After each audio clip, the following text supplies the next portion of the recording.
I wouldn't even bother with him. He's the moron. Hey everyone, long time no see. 3 years in fact, actually. Remember when I started a YouTube channel and then just completely abandoned it for 3 years?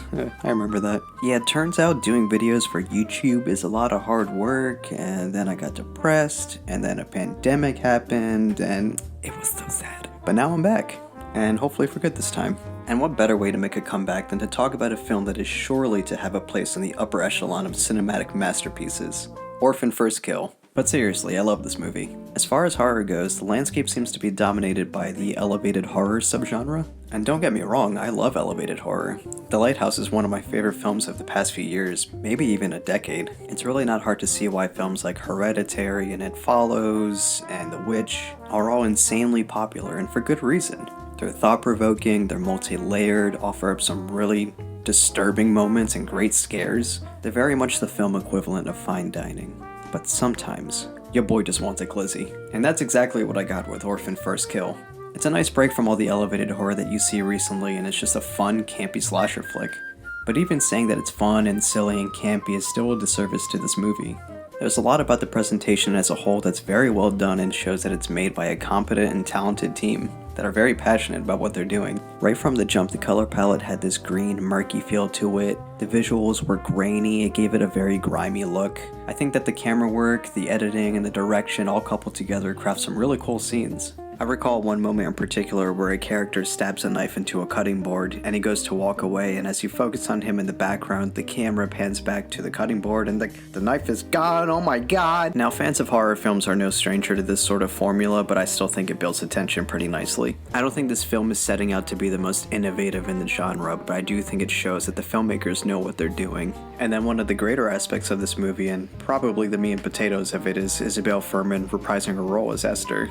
In the 12 years since Orphan release, it's become a bit of a cult classic, with the character of Esther being one of those rare anomalies to become a horror icon in such a strange time for horror movies. And with only one film to showcase those abilities, especially as a child at the time. The difference in this film is that the cat is out of the bag from the beginning, so you can see how she manipulates everyone from the family to the therapist to the detective from her point of view.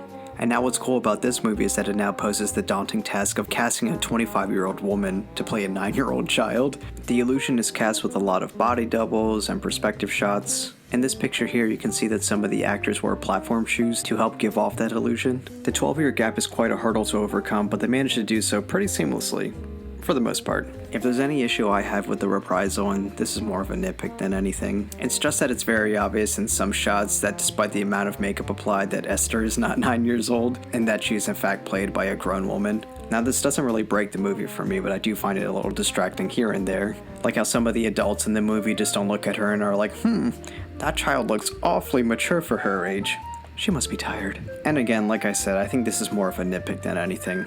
I think that the makeup artists did the most that they could with what they had, and it's not like these guys had Marvel money to de-age the actors like Michael Douglas and Ant-Man, or do this. So yeah, it goes without saying that this is by no means a half-assed attempt to capitalize on an already established property for an easy buck. Soft reboots are an almost surefire way for studios to make a ridiculous amount of money with little to no creative effort put forth, and this film could have gone that route, and it seemed to me like that's exactly what was going to happen.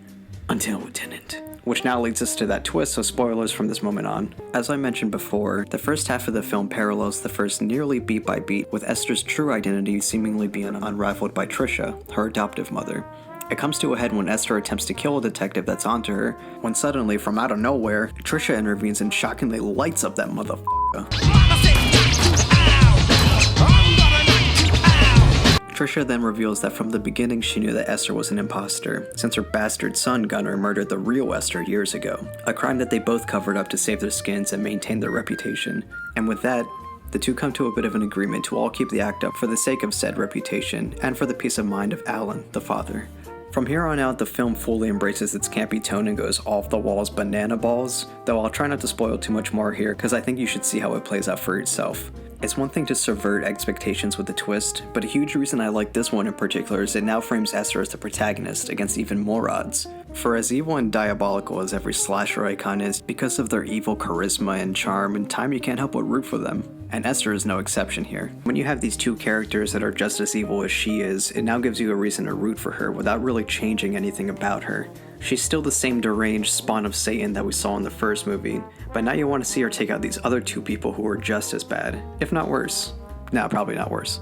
It's an absolute blast to watch these three characters try and maintain the charade that they've been curating from the beginning of the movie, and it's almost comical and maybe even a little bit sad to watch all of this unfold under the nose of the father, who's genuinely the only innocent member of this family.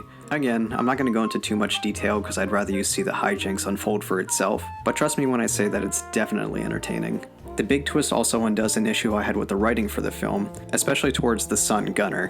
One of my absolute biggest pet peeves in Hollywood is that screenwriters just can't seem to write teenagers well. Teenagers in film are usually written as detached and completely aloof and careless about everything and anyone. It's such a bad trend that I see all too often, and it definitely oversimplifies teenagers. If it's not that, then they're either super emotional or super angsty and super yada yada. It's just incredibly irritating when screenwriters don't know how teenagers talk or act. So you can imagine the relief that I felt when I realized that we were all being Smeckledorfed, ultimately revealing that Gunnar is also a psychotic turd, and he's the one that killed Esther originally, thus illustrating why he's completely disconnected from her from the get-go. I still think there are some issues with the writing of his character every now and then, but I do think they're pretty minor. He's still consistently rotten and twisted, and the more hateful he is makes for a more satisfying demise that you know is inevitable for him and for his mom. If you've already seen the first movie, which I can't imagine anyone who's watching this review hasn't already, you know that this all culminates in a house fire, which is a pretty satisfying finale. It's really well paced and fun. Like I said before, it's pretty satisfying to see these two characters get theirs, even if it's coming at the hands of someone who's just as bad as they are, but just so good at it. Ultimately, I think that this is a prequel that's done pretty perfectly. I'm repeating myself here, but I can't stress it enough how much I enjoy the fact that they could have regurgitated the premise of the first film, but chose to subvert our expectations and do something fresh. This is a well-made, well-paced horror film that hopefully garners some traction in time for Halloween, and also becomes a cult classic in its own right, just like its predecessor. So like I said at the start of the video, I love this movie. I think you should all go see it. Definitely see it with friends because this is a perfect party movie. Check it out in theaters if you can to help support movies like this so they can continue to be made. But if you're anything like me and teenagers frighten you, check it out on Paramount Plus. It's streaming there at the time of recording. And that about wraps it up on my thoughts on Oprah First Kill. Let me know what you guys think in the comments below. Do you like the movie? Do you like the twist? Am I an idiot? Probably. Here's hoping that I release another video sometime soon, or that some other calamity doesn't strike Earth, or that Godzilla doesn't attack. Nothing would surprise me at this point. Anyway, that's it. Take care.